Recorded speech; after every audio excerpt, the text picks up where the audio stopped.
Welcome everybody back to the Nick Halaris Show. Here's one more for you. So this weekend we celebrate the grand opening of our Isla project, and the lenders were there, and I was talking about this mixed income approach, and we got into talking about parking, right? And I said, hey, if we do this, true mixed income, meaning like 150% of area median income, folks that are making some good chunk of change but just want to live in the inner pockets, in the inner city, would you provide a loan without parking? And they said no. And I was very surprised at this. And I've had this conversation with other lenders, right? So there's also a growing up that we need to do there. Now, this would be a non-conversation if we were in New York. Yep. Right? New York doesn't have a problem with that level of density. They'll put 600-700 units and not a problem, right? That's right.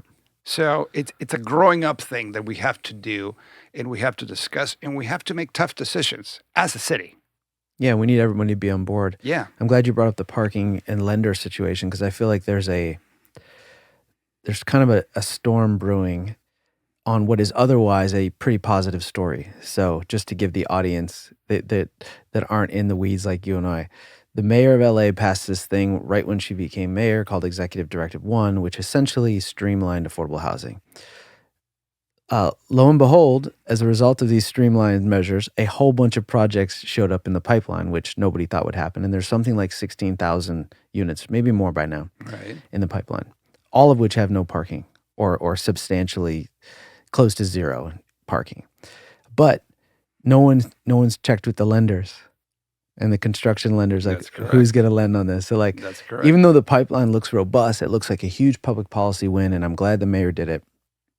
The game is not over because you actually have to get financing. The developers have to figure out how to get these things built. Yeah. And they're relying on all these bonuses that are in theory cool and provide, density that developers need. But if you can't get a loan because a lender can't see through the parking thing, then what are we talking about? Yeah, we're living interesting times. I mean, we have so much pro-housing legislation coming out of the state, right?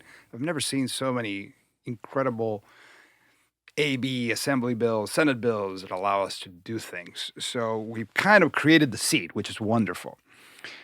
But I don't think we have the underwriting piece, the financial piece there yet, right? To be able to fully do that. And I think we can learn from other places, other countries. And I know it's somewhat of an ego hit, right? I can tell you, for instance, I'm from Chile.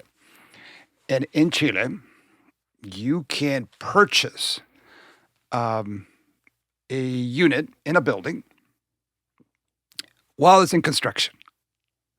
And as a matter of fact, you get a big fat discount. So a lot of folks do it. We call it buying in green. Because if now I'm able to take your mortgage in my construction, right, that's construction interest that I don't have to pay. I can write that down or do whatever I want with that money, right? And so we don't have these sort of tools available to us.